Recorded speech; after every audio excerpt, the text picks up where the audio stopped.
Ai, que susto. Achei que tava errado o negócio aqui. Olá. Olá, bom dia. Bom dia. Será que mais alguém chegará aí para nos ver? A gente tem uma raiva dessa luz que aparece aqui. Toda vez eu penso, vou trocar isso aqui de lugar. Mas enfim, eu não troco. Ai, esse fone está caindo. Olá. Ué? Duas Jéssicas. Duas Jéssicas. Ah, tá bom. Tudo bem, vou esperar um pouquinho, tá, Jéssica? Olha, eu estou muito preparada. Eu tenho chá. Eu tenho café. Eu tenho café também. E eu tenho água. A pessoa hidratada, entendeu? Eu também tenho café e tenho água. Né? Pra aguentar esse tranco. Cadê o povo? Olha a Sabrina! Oi, Sabrina! Nossa, Bom amada, dia. bota a cara no sol. Bom dia. Ó, eu vou aparecer sempre com duas coisas, tá? Tá Com bom. A gente aceita assim. celular e com o computador. Gente, eu fiz uma hidratação na minha pele ontem e eu tô brilhando. E eu não sei o que acontece. Daí eu não sei. Mas é que hoje, assim, eu não vou nem ficar muito aparecendo aqui, porque, mano, muito conteúdo. Ai, gente. A Jessi está em duas Jéssicas, então isso quer dizer que a gente só tem uma pessoa aqui, mas a Nayara e a Sabrina, 3. Então tá. Minhas canecas do Natal, todas elas, né? Tem temas natalinos, não sei porquê. Calma, calma, Nayara, não cai não. Gente, a gente fica com uma cara redonda nesse negócio. Ó aqui, ó. Daí eu olho no espelho, não tá tão redondo assim, sabe? Mas olha aqui. Parece que eu voltei a ter 12 anos de idade. É até bonito. Ó. Um nenê. Tá bom com um pouco deve ser inchaço também, né? Porque a gente não faz exercício, a gente tem que fazer exercício. Vocês estão fazendo exercício? Vamos fazer exercício. Pelo menos pra gente não matar ninguém de casa de raiva, né? Porque... gente, Eu vi que a gente se vê 5 vezes mais bonito no espelho do que a gente realmente é. menina, então, oi, Silvia. A gente já acordou aqui com essa verdade que a Jéssica jogou na nossa cara, dizendo que a gente se vê 5 vezes mais bonito do que realmente a gente é. Então, eu queria só dizer, assim, que misericórdia, eu vou tampar meu rosto. Eu andei melhorando muito. Ah, então tá, porque eu não melhorei nada. Só para dizer. Gente, vamos falar, então, assim, eu vou ficar esperando todo mundo chegar, porque é muito conteúdo, tá? Hoje nós temos as transformações do mundo feudal, que é coisa pra caramba. Olha! E você sempre artística, né, Sabrina? Sempre artística. Não deixa de ser agora, então, em casa, com mesa bonitinha, imagina. Vamos prestar atenção. Nós estamos, então, na apostila 2, tá? Para quem está perdido. E nós estamos no primeiro conteúdo, que é as transformações do mundo feudal. Nossa, você foi para a Inglaterra, amado? Não sabia. Olha, adoro. Como é que eu faço isso comigo aqui? Não vou tirar esse fundo horroroso aqui, ó. Explica pra gente, depois dá um tutorial de como a gente faz isso. Tá horrível. A gente não tá te ouvindo, amada. Não estamos te ouvindo. Um, dois, Alô, três, alô. Alô, alô. Felipe Matos. Alô, bom dia. A gente está perguntando ao Gabriel o que ele foi, como é que ele fez para ir para a Inglaterra. Ah, tá. É verdade. Ele viajou, ó, não pode, amado, não pode sair, não, foi clandestina, não pode. É. Gente, então as transformações no mundo feudal, vou dar início à aula, tá? 9:02 já. Então, bora lá, tá bom? Ah, seguinte, esqueci. Nós estamos aí com esse quiprocó de falar, meu Deus, quem está aí? Liguem a câmera, né? Aí se liga a câmera, cai troço e não liga a câmera, mó rolo. Eu vou fazer o seguinte, vou pedir um favor para vocês, tá? Só escrevam no chat presente, tá bom? Seu nome, tipo Gabriel Felipe, presente, se tem 2 Gabriels, né? Jéssica, pode ser só uma, tá, Jéssica? Jéssica, presente. Nath, presente. Nayara, presente. Silvia, tá bom? Só escreve lá no chat para eu depois copiar e colar e trazer para o meu controle. Aí daí tá bom, daí quem conseguir ligar a câmera, ok. Quem não conseguir, ok também. E a gente segue o barco, tá bom? Enfim, para a gente não ficar gastando muito tempo da nossa aula. Bom, pessoal, deixa eu passar para cá, porque assim, eu não sei se vocês sabem, mas é coisa pra caramba que a gente tem que estudar hoje, tá? E... então, é coisa pra caramba. Aqui. Só pra vocês terem uma ideia, entramos? Entramos. Uhul! Aqui. Gente, é isso aqui que a gente tem que estudar. É coisa pra caramba, né? As transformações do mundo feudal, formação das monarquias nacionais e crises do século XIV e século XV. Aí você me falaria assim, professora, mas na apostila só colocou as transformações do mundo feudal. Então, mas é que assim, é uma pegadinha. Quando você vai para dentro do conteúdo, ele se desmembra dentro desses outros dois conteúdos. Então, assim, já deixei organizado para isso mesmo, tá? Então, vamos lá. Para começo de conversa, a gente precisa entender essas transformações, tá bom? Então, nós estamos falando desde o século XIII até o século XIV. Então, as pessoas saíam do campo e foram para a cidade. Houve uma gradativa centralização do poder, o comércio renasceu e as cidades renasceram também. Houve, então, a população que sofreu doenças, fomes e pestes, como a peste negra. Então, essas aqui foram as principais transformações. A saída das pessoas do campo, de uma sociedade ruralizada, feudal, para a cidade, uma centralização do poder do rei, que no período feudal era um rei simbólico apenas, que só representava a religião, o poder de Deus, mas não tinha poder econômico, político ou até mesmo de exército militar, né? O comércio que antes estava adormecido, porque no feudalismo nós havíamos tido um adormecimento do comércio, da moeda, né? Então as trocas, o escambo era a forma de sobrevivência. E aí, aqui nesse período entre os séculos XIII e século XIV para frente, nós temos ali então um renascimento urbano, ok? E aí outras consequências também foram as doenças, a fome e as guerras, que nós vamos ver mais para frente. Talvez, já vou avisando vocês, não dê para contemplar esse conteúdo todo nesta aula, mas a gente tem foco, força e fé. Bora lá, tá? Bom, no século XI, então, nós passamos por algumas transformações que foi o quê? A paz de Deus, a trégua das guerras, né? Então, por esse motivo, houve uma possibilidade de uma transformação do mundo ruralizado no feudalismo. Então, isso é uma característica do século XI, né? A paz de Deus, ou trégua de Deus, que proibia as guerras, né? Principalmente nos domingos e dias santos. Então, você quer guerrear, gente, não pode ser no domingo nem no feriado santos, por exemplo, tá bom? Houve o arroteamento. O que é isso? Tornar as áreas improdutivas do feudo em locais apropriados para o cultivo agrícola. Vou explicar como é que isso acontecia. Durante o período feudal, muitas terras, elas sofriam com lamaçais. Então, chovia e não tinha um sistema de drenagem dessa água. Então, eles viravam grandes pântanos. O arroteamento, ele veio dessa forma, pegar terras que antes estavam abandonadas como pântanos, que eram improdutivas, e tentar fazer a drenagem da água, né, e torná-la produtiva para o plantio, certo? Outra transformação também que veio, uma tecnologia do período feudal, e aí, gente, ó, dica da professora aqui, tá? Pay attention, please. Cuidado de achar, de cair na pegadinha de prova, porque eles adoram fazer isso, sabe? Colocar lá no meio da questão e pegar você desavisado ou meio assim, sabe? Levando as coisas de qualquer jeito. E falar que no feudalismo não houve desenvolvimento tecnológico, que no feudalismo não houve desenvolvimento da ciência. Teve sim, por exemplo, as inovações tecnológicas, a charrua, a cangalha, a rotação trienal de culturas, o moinho de vento e água. Aí você fala, professora, eu não lembro o que é charrua, você falou isso uma vez, que eu já falei, que eu lembro que eu falei. Eu não lembro, não sei o que é cangalha, e a rotação também eu imagino que seja. Depois eu apresento para vocês. A charrua era esse arado de ferro. E aí, gente, eu agora estou me realizando. Porque eu lembro que eu falei isso com vocês na sala de aula e eu não tinha nenhuma imagem para mostrar. E agora eu tenho, mas eu não tenho vocês na sala de aula. Então, não pode se ter tudo, não é mesmo?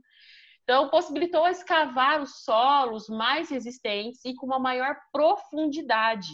Era mais ou menos nesse esquema aqui a charrua, tá vendo? Isso aqui era o que escavava a terra, isso aqui é onde o homem conduzia, né, a direção, e aqui na frente que vocês estão vendo, ó, tem uma rodinha, e aqui era onde aprendia o animal. Então aqui, ó, na prática era assim que funcionava. Desta forma, as terras que estavam duras, endurecidas, né, podiam ser revolvidas, remexidas, e aí elas ficavam mais fofinhas para o plantio. Falei de uma forma muito tecnológica agora, né? Ela ficava arada, colocar ar na terra, e assim a terra fica mais fértil. E aumentou, então, a produção. Tá? Outra, aqui, ó, a gente tem. Deixa eu tirar um negócio que está aqui na frente, que para mim está, para vocês não, mas é o meu bagulho aqui que fica aqui. Pronto. Dessas transformações, seres, elas foram tão usadas assim que a gente vê até hoje, né? A cangalha, por exemplo, né? Ou canzil, fura da canga, tamoeiro ou brocha. Não vai rir! É isso aqui, gente, ó. Era uma forma de manter os animais unidos, tá vendo? Né? E segurar. A gente usa isso até hoje, olha que interessante. E foi uma tecnologia desenvolvida durante o período feudal, principalmente na Baixa Idade Média, tá? Que o feudalismo já estava acabando e o começo do Renascimento cultural, comercial e tudo mais. Deixa eu passar para frente. Aí. A rotação de culturas. Essa rotação de culturas dá para explicar bem certinho aqui, né? Ó, então, campo 1, campo 2, campo 3. No campo 1, no primeiro ano, se plantava cevada, no segundo ano era o pousio, não plantava nada, deixava a terra descansar, e no terceiro ano plantava-se trigo. Depois, no campo 2, plantava-se trigo, cevada, e era o descanso, o pousio. No campo 3, que é o verde, né? Pousio, primeiro ano, trigo no segundo ano e cevada no terceiro ano, né? Às vezes a terra era vista de uma forma mais tranquila. Então percebam aqui que eles tinham uma rotação dentro de cada terra das plantações, né? Assim não cansava e não sugavam os mesmos nutrientes. Gente, essa tecnologia foi desenvolvida ali entre os séculos 14 e pensem que ela foi trazida depois aqui para o Brasil no século 19 com os imigrantes italianos, porque o Brasil não usava essa técnica para a plantação do café e depois foi trazida para cá. Né? Olha que interessante. E aí eu posso afirmar numa prova que no feudalismo, durante o período da Idade Média, não houve desenvolvimento tecnológico? É charlatanismo. Mentira, gente. Tá? É uma pegadinha que eles podem fazer com você. Na verdade, a ideia da Idade das Trevas é uma crítica do período do Renascimento para criticar o pensamento religioso da Idade Média, tá? Então, tipo assim, é como se fosse um período falando mal do outro, mas nós não podemos dizer que não houve desenvolvimento tecnológico neste período. Tá bom? Aqui a outra questão do moinho, né? Os moinhos acionados por rodas de água, rodas d'água, ou por cataventos, que depois virou um clássico, né, da literatura, Don Quixote, que foram aprimorados e tiveram seu uso amplamente difundido. Aí você fala assim, mas para que servia o moinho de água, o moinho de vento, né? O moinho de água servia para rotatividade, como se fosse uma manivela para outros materiais, seja para moer mesmo os grãos, para gerar força. Ainda não era usado para energia elétrica, tá, gente? Não avança tanto aí o negócio, não. Bom, então, as mudanças do feudalismo no século XI, nós temos melhorias e avanços técnicos, o arado, a cangalha, que é aquilo que unia os bois, né? Os moinhos, a rotação de culturas. Por esse motivo, houve o aumento da produtividade, o crescimento demográfico, o crescimento da população, né? E isso vai dar como consequência dois grandes fenômenos, que é o renascimento comercial, o renascimento comercial e o renascimento urbano. Eu vou parar aqui um pouquinho, por enquanto, e perguntar para vocês. Alguma dúvida? Não. Não? Não. Tá, Não. o pessoal só escreveu presente. Eu estou falando rápido mesmo, porque é bastante conteúdo, mas percebam que desta forma aqui, eu tentei organizar a nossa aula bem detalhada, sabe, nos slides, né? Para que a gente, depois, caso ocorrer algum tipo de dúvida, vocês tenham conteúdo registrado aí. Vamos dar continuidade, então.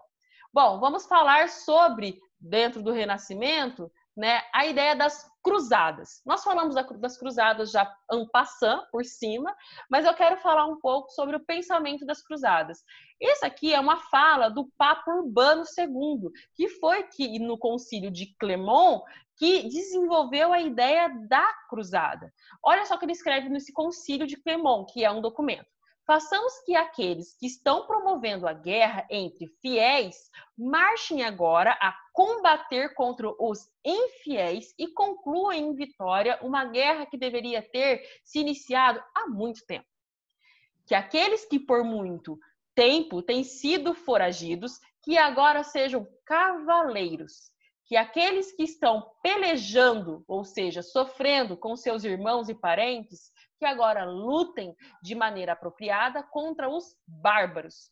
Que aqueles que estão servindo de mercenários por pequenas quantias ganhem agora a recompensa eterna, que é a salvação de Deus em nome da sua vida. Que aqueles que hoje se malograram em corpo, tanto como em alma, se dispunham a lutar por uma honra em dobro. Então ele está falando o seguinte, gente, vamos para a guerra, tá? Se você morrer lá, tá tudo bem, que Deus vai te perdoar e você vai ganhar o reino dos céus, tá? Basicamente é isso que o Papa Urbano II está falando. Aí você fala o seguinte, tá, mas as cruzadas era o que mesmo? Não lembro. As cruzadas foram missões cavaleirescas em que a Igreja Católica tinha o primeiro objetivo, que era dominar Jerusalém, lá no Oriente Médio, tá bom? Esse foi o objetivo da Igreja Católica com as cruzadas. E aí aqui o Papa Urbano II, com essa fala, ele está tentando justificar, explicando que quem for para as cruzadas pode até morrer, entendeu? Pode até dar a sua vida, mas estará dando a sua vida em troca da sua salvação. Então, este trecho, por exemplo, pode cair numa prova. E aí a alternativa é a interpretação desse texto, né? A interpretação desse texto e desse trecho. E aí você tem que saber o contexto das cruzadas e qual era o objetivo principal, que era a conquista de Jerusalém. Mas também é importante que você entenda, né, não só os objetivos, mas as suas consequências. Então, as cruzadas eram essas expedições religiosas e militares que, entre os séculos XI e séculos XIII, se dirigiram contra aqueles que eram considerados inimigos da cristandade. O objetivo, então, era reconquistar Jerusalém, tomada pelos turcos em 1076. O Papa Urbano II foi quem desenvolveu o pensamento dessa cruzada, e nesse concílio de Clermont, que hoje Clermont na França, fica na França, né? Ele escreveu esse documento. Bom, gente, as causas religiosas, libertar Jerusalém, a causa econômica, abrir o mar Mediterrâneo, aí isso aqui eu já consigo enxergar como questão de prova, né? A causa econômica, então, das cruzadas era abrir, então, o domínio do mar Mediterrâneo, que dava ligação para o Oriente, e isso abria mais comércio. Causa política, questão da primogenitura, já vou explicar isso, e a causa social era o crescimento populacional. Gente, vai começar a passar o tio do gás, caso vocês ouçam, tá? Mas ele é patrocinador da nossa aula. Seres, o negócio é o seguinte. A causa política, que é a questão da primogenitura, é que nós temos que lembrar que neste período aqui, o filho mais velho é que tinha direito de ter as terras dos seus pais, tá? Os filhos mais novos não tinham direito. Então, por esse motivo, eles ficavam sem ter o que ganhar. Eu vou perguntar aqui, quem é filho mais velho? Vou até abrir aqui o negócio, enquanto meu patrocinador passa. Dá pra ouvir? Dá pra ouvir o cara do Guides? Eu contratei pra ele passar nesse horário, inclusive. Gente, quem é o filho mais velho aqui? Eu sou, Dani. Você é o mais velho? Gabriel Oliveira? Ah, é verdade. Tá, eu sou mais velha, mas eu sou mulher, então não dá nada. Então, você que é o filho... Quem que é o mais novo aqui? Quem que é filho do meio ou filho mais novo? Eu sou. Bom, vocês homens, porque nós mulheres tínhamos que achar um bom casamento, tá? Vocês homens, filhos mais novos, vocês não tinham direito à terra, gente. Então, por esse motivo, vocês tinham que caçar outro ganho da vida. E uma das formas de ganhar a vida era conquistar novas terras. E aí você se tornava o dono dessa terra, o senhor dessa terra. Então, uma das formas disso acontecer foi no Concílio de Clermont, né, que o Papa Urbano II garantiu que, chegando lá em Jerusalém, né, todas as terras conquistadas por você, nobre cavaleiro da espada reluzente, né, conseguiria e tomaria posse daquela terra e seria dono daquela terra. Entendeu?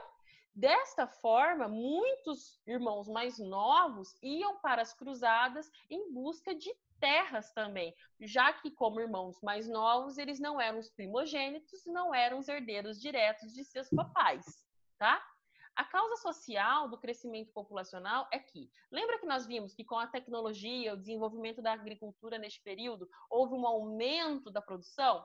A melhor alimentação da população também deu como consequência o aumento populacional, porque eles comiam melhor e assim eles ficavam menos doentes e conseguiam viver mais tempo, né? E aí seus filhos não morriam tão cedo, as pessoas também não morriam mais cedo. Outro fator que também possibilitou o aumento populacional foi também o fim das guerras, ou a diminuição das guerras. Quando a igreja começa a proibir as guerras aos domingos, aos feriados santos, né? Isso começa a diminuir as guerras também, tá? Então, a diminuição de guerras, o desenvolvimento da agricultura, da tecnologia agrária, resultaram num aumento populacional. Aí teve um boom populacional, aí tinha muita gente também, né? Como tinha muita gente, começou o quê? Faltar comida. Né? E também fazer o quê? Uma desordem social. É muito pobre espalhado por aí. E aí a igreja falou, vamos resolver esse negócio. Vamos fazer a cruzada, que a gente já resolve um monte de coisa. Já conquista Jerusalém, já arranja terra por aqui em irmão mais novo e resolve a questão da primogenitura e já também mata um pouco desse povo aí que vai pra guerra. E essa gente miserável, esses bandos de servo que nunca vai conseguir ser salvo na vida, vai achar o reino de Deus, porque vai dar sua vida em nome de Jerusalém. Estou sendo dramática? Estou sendo dramática. Mas é mais ou menos isso que o Concílio de Clermont estava tentando passar para as pessoas. E muita gente foi para as cruzadas, inclusive teve a cruzada dos pobres, milhares de pobres morreram em nome de Deus. Estou para perguntar até hoje se eles conseguiram atingir o reino dos céus por conta disso. Conheço pessoas que nem indo para a cruzada foi para o céu, mas tudo bem. As cruzadas e as ordens militares. Consequências das cruzadas. Então, agora a gente entendeu as causas das cruzadas, a gente compreendeu, então, o documento que levou às cruzadas, a mentalidade das cruzadas. Agora nós vamos ver o quê? As consequências dessas cruzadas, né? Ó, a crise do sistema feudal, com o enfraquecimento dos senhores que se endividaram para montar o exército e perderam os camponeses. Gente, então, assim, os caras adquiriram dívidas para poder montar os exércitos, comprar as armas, fazer as armaduras. Isso daqui, gente... Onde acho? Peraí. Isso daqui, gente, não era barato não, tá? Todo esse figurino aqui. Só um pouquinho que alguém me perguntou alguma coisa. Gabriel Felipe. As pessoas que iam para as cruzadas não precisavam pagar aquela taxa para entrar no céu? Pois é, não. Era assim, muito espontâneo, entendeu? Instantâneo. Então, se você fosse às cruzadas, você automaticamente ganharia o reino dos céus. Então, assim, dentro da ordem ternária, do clero, nobreza e servos, apenas o clero iria para o céu, porque eles eram santos e sagrados. E a nobreza, ela tinha que fazer muitas doações, aquela coisa toda para alcançar o reino dos céus. Então, os filhos que não eram primogênito, né, esses filhos, como eles não tinham muitas condições para fazer as doações, eles iam para as cruzadas no intuito de conseguir terras, ficar ricos, e aí, né, ao mesmo tempo que eles conseguiam ficar ricos, eles conseguiam fazer mais doações para a igreja, e aí sim eles conseguiriam atingir o reino dos céus, nessa mentalidade feudal, medieval da igreja católica, né? Ou se não, se caso eles morressem, estariam morrendo por uma guerra santa, e por esse motivo eles conseguiriam adquirir o reino dos céus. Espero ter respondido.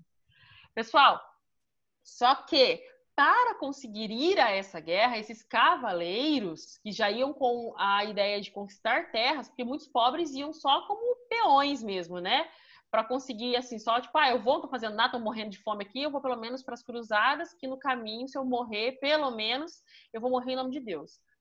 Pode parecer loucura, mas era a mentalidade da época, tá? Então, esses aqui, que são nobres, cavaleiros, já é outro nível, não é servo, tá? Esses aqui, eles montavam todo um exército, porque o objetivo deles não era só atingir o reino dos céus, o objetivo deles também era conquistar terras no Oriente, tá? Esse cidadãozinho aqui, ó, que eu tô mostrando para vocês, é um nobre. Esse cara, ele gastava muito dinheiro para montar o seu exército, para montar a sua armadura. Tem um filme que é bobinho, mas, cara, eles conseguiram retratar tão bem, historicamente falando, esse período, que é o Coração de Cavaleiro. Porque lá tem vários diálogos que, fora que é com um ator maravilhoso, que morreu, infelizmente, mas era o meu crush, né? Mas agora eu sou viúva, mas tudo bem. Aí, nesse filme, o personagem, que é um pobretão, ele rouba a armadura de um cavaleiro que morre lá de doença e ele finge ser um cavaleiro, né? E aí tem toda a questão da armadura, dele não ter dinheiro, de manter a armadura dele, e ele vai fazendo as maracutaias todas para conseguir, porque era muito caro ser um cavaleiro. Então, muitos contraíam dívidas, né? E aí a gente teve um sério problema nesse período. Outra coisa foi o despovoamento das terras no norte da Europa, porque a galera geral foi para as cruzadas, principalmente os camponeses, buscando reinos dos céus, abandonaram o campo e foram para as cruzadas. Foram 9 cruzadas no total. Criação de rotas comerciais pelo mar Mediterrâneo. Então, isso aqui é muito importante, gente, que as cruzadas fizeram com que eles saíssem do Ocidente e fossem para o Oriente, criando estradas e rotas, tanto marítimas quanto terrestres também, para o Mediterrâneo. O revigoramento do comércio entre o Oriente e o Ocidente, lógico, né, o contato do Ocidente com o Oriente, a chegada das especiarias do Oriente na Europa, o estabelecimento de contatos culturais entre a Europa e o Oriente, e as cruzadas contribuíram para a abertura, né, do que a gente vai entender depois como o renascimento cultural, né? Então, a abertura também das estradas, recuperação das estradas, que vai possibilitar essa união aí entre Oriente e Ocidente. Não certo, união não é correto falar, né? Mas o contato. Gente, quando eu falo de especiarias, eu tô falando de tudo isso aqui, tá? O pessoal acha que é só canela que os caras foram buscar lá. Não. Mas tem o cravo, tem a canela, né? Tem a noz moscada, tem as pimentas do reino, né? Tem a cúrcuma, tem também, né? Os dentes dos animais, aqui, sim, era retirado. A seda, tá? Aqui o bicho da seda, né? Que na China, principalmente. E aí, gente, eles também descobriram no mar, ali perto do Mediterrâneo, próximo mais ou menos da África, na verdade, a cana-de-açúcar. Entendeu? São especiarias encontradas neste período aqui. E isso aqui, meu amor, para os europeus, não. Entendeu? O pessoal ficou pirado na época, porque disfarçava o sabor ruim das carnes estragadas na Europa, começou a se criar um novo conceito do que era nobre, chique, status mesmo, né? Porque os reis até então, na Europa, usavam roupas de pele de animais. Mas quando tem-se o contato com o Oriente, eles veem a seda, que é um tecido extremamente caro, fino, elegante, e começa a fazer parte dos ornamentos dos reis também, tá? Assim como o açúcar. Os torrões de açúcar eram dados como presente nessa época. E aí, gente, nós temos que pensar o seguinte. Nós vamos agora para o segundo conteúdo, que são as monarquias nacionais. Até agora, nós vimos, então, a crise do feudalismo, tá? Então, quais foram por que é crise do feudalismo? Eu vou até voltar aqui para mim, vou sair daqui e voltar para mim. Oi. Gente, eu sei que eu tô falando demais, tá? Mas eu quero chamar a atenção de uma coisa. Quando se fala crise do feudalismo, tem que estar no coração de vocês o seguinte. O que é feudalismo? Para ter crise. Feudalismo é uma sociedade ruralista, rural, 100% rural, sem comércio, tá? Tipo, 10% de comércio só que existia, que era assim, esporádicos, tá? Mas em sua maioria sem comércio, não tinha um comércio mesmo, não tinha feira, nem nada disso, tá? Então, isso é a Alta Idade Média, tá? Ruralização, uma sociedade praticamente amonetária. O rei era simbólico, não concentrava o poder nas suas mãos, ele era um rei representativo, poderia ser chamado no Big Brother de planta? Talvez, entendeu? Mas, na verdade, ele era só uma representação de Deus na Terra, tá bom? Ele era sagrado e tudo mais. Não tinha exército nesse período, o rei também. E a igreja era que dominava a mentalidade das pessoas nesse período. O que nós acabamos de estudar, tá? A gente acabou de estudar a crise disso tudo. Quando é que isso começa a entrar em crise? Tá? Quais são os fatores que vão levar à crise do feudalismo? E é isso que nos vestibulares eles vão cobrar de vocês. Que vocês identifiquem o que é feudalismo e a crise do feudalismo. Nós temos 10 minutos de aula, eu sabia que não ia dar tempo de tudo isso, porque são conteúdos densos e que sempre caem em provas, tá? A crise do feudalismo se dá a partir do momento que as tecnologias rurais aparecem. Como eu mostrei para vocês, o carro de boi, aquela coisa toda, o moinho, a rotação, né? Isso faz com que a produção aumente, há um determinado aumento populacional, certo? Né? Há um aumento da produção também. E aí, junto a isso, há outros fatores, como é o caso das cruzadas, que é a busca pela conquista lá de Jerusalém, mas que a grande consequência foi o contato do Ocidente com o Oriente. Isso fez com que renascesse uma ideia que estava adormecida, que era o comércio. Vocês estão compreendendo? Tá tranquilo? Tá tranquilo? Sim? Então, beleza. Obrigada. Gente, porque assim, isso é tão importante de entender essa transição, porque, cara, só disso daí eu consigo imaginar umas 200 questões de vestibulares. Que é uma coisa que cai muito. Se tem um negócio que vestibular de história, né, dentro do tempo de história, eles gostam de perguntar no período de transição, é isso. São as transições. Ai, como que a mentalidade mudou? Aí você tem que ficar ligado, entendeu? Por isso que eu tomei muito cuidado de fazer um slide tão completo hoje, tá bom? Vou voltar lá pro negócio, só um pouquinho. Então, a gente vai ver agora, gente, cadê que a gente vai ver o negócio? Que eu já perdi.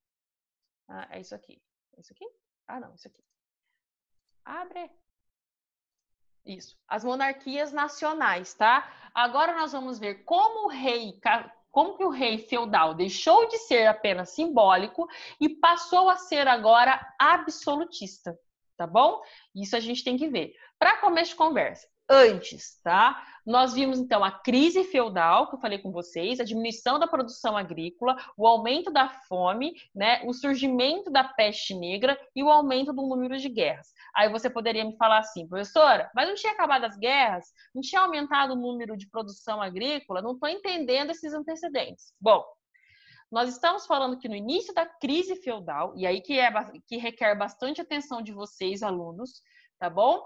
Nós tivemos um aumento da produção agrícola. Mas com as cruzadas, houve uma diminuição da população nessa época. Mas teve uma outra coisa, um fator que ninguém estava contando com ele, assim como nós não estávamos contando também, que foi a peste. A gente vai ver sobre isso, tá? A peste negra, ela veio e assolou e matou milhares de pessoas, pessoal, nessa época, né? Isso fez com que diminuísse a mão de obra da época. Isso fez com que diminuísse a produção de alimentos da época.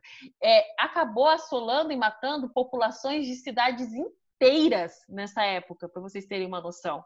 Então, assim, com o aumento populacional também vieram alguns problemas, como foi o caso do quê? Da peste negra. E aí eu te pergunto, vocês sabem a origem da peste negra? De onde veio a peste negra? Toma até um golinho de café. Eu tenho certeza que alguém sabe. Do rato. Mas é o rato que picava a pessoa? Não, ele mijava, não. Rato muito louco, saía mordendo todo mundo. Não, gente. Não era o rato, tá? Então a gente já vai ver. A solução, então, foi centralizar a política em torno da figura de um rei. Ou seja, incentivar a criação dos estados nacionais ou as monarquias nacionais. Só respondendo, gente, a peste negra ela tem origem na pulga do rato, tá? A gente vai ver um pouquinho mais pra frente. Mas se a gente está vendo que estava tendo fome, peste negra, crises, meu Deus, vamos todos morrer. Qual que foi a solução para eles ali? foi, então, centralizar o poder nas mãos do rei. Para buscar o quê? Para buscar uma solução, um alinhamento, buscar alguém que desse alento e resolvesse os problemas no período, né? Quais eram os interessados, então, em centralizar o poder? Quem eram os grupos que estavam interessados? Na verdade, tanto os nobres, quanto os camponeses, quanto os burgueses, né? Mas eu vou trazer aqui o interesse de cada um. Para os monarcas, né? Os reis, desejavam, então, retomar o poder que havia sido fragmentado pelos senhores feudais. Então, para eles era interessante a formação dos estados nacionais, dos países, por isso, porque eles voltariam a ter um poder centralizado em suas mãos.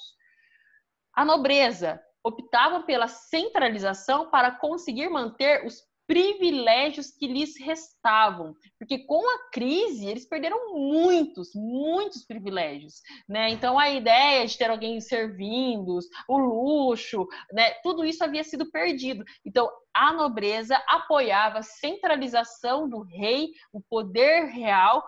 Por quê? Porque automaticamente eles também se beneficiariam nessa questão do status, de serem importantes, superiores, essa coisa toda, e para usar essas roupas bacanas que eles gostavam aqui. Oi? Ninguém? Alguém só espirrou? Então tá bom. Continuando.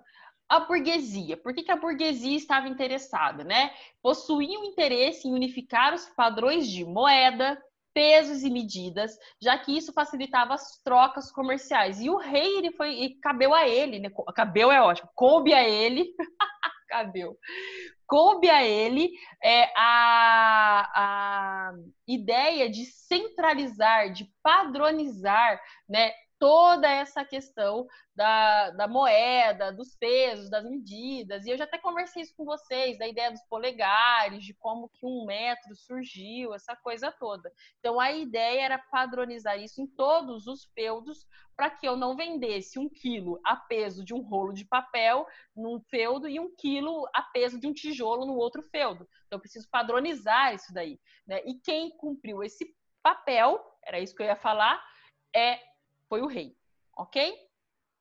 Tá, professora, vozes da minha cabeça dizem que vocês estão entendendo. E as características das monarquias, né? Então, nós temos o absolutismo, que é o poder total nas mãos do rei, a teoria do direito divino, eu sou rei porque Deus quis, então vocês me obedeçam. O mercantilismo, que é a característica econômica do absolutismo, o Estado intervém na economia, a balança comercial favorável, ou seja, exportar mais do que importar, eu vendo mais do que eu compro, e o acúmulo de capital, além do metalismo, né, que era então a importância de se acumular metais preciosos, sobretudo o ouro. Outra coisa também que é uma característica de um rei absolutista é o domínio de um exército nacional, a delimitação territorial e a cobrança de impostos. É nesse momento, então, gente, que surge a ideia de nacionalização. Tipo, o que me faz ser francês? O que me faz ser português? O que me faz ser inglês? O que me faz ser espanhol? O que faz? Bom, eu sou espanhol por quê? Porque eu nasci nesse território tal, ele vai daqui a ali. Né? Eu sou espanhol, por quê? Porque todo mundo que nasceu nesse território aqui resolveu falar que é rei espanhol. Tá? Mas quem diz isso? É o rei. Né? Qual que é a moeda de vocês? Espera aí, eu vou perguntar para o rei. Ah, então tá. E se alguém quiser passar a fronteira aqui? Espera aí que eu vou chamar o rei, que o rei tem o Exército Nacional. Então vocês estão percebendo aqui que o rei, ele concentrou o poder. Tanto o poder do clero, porque ele tinha um direito divino, quanto ele tinha o poder da nobreza, que o respeitava, a burguesia, que buscava nele também os padrões de pesos, medidas e tudo mais, e os servos, que também eram garantidos de ser protegidos. Por quê? Porque ali eles teriam uma nacionalidade, né? Um território para dizer que era seu.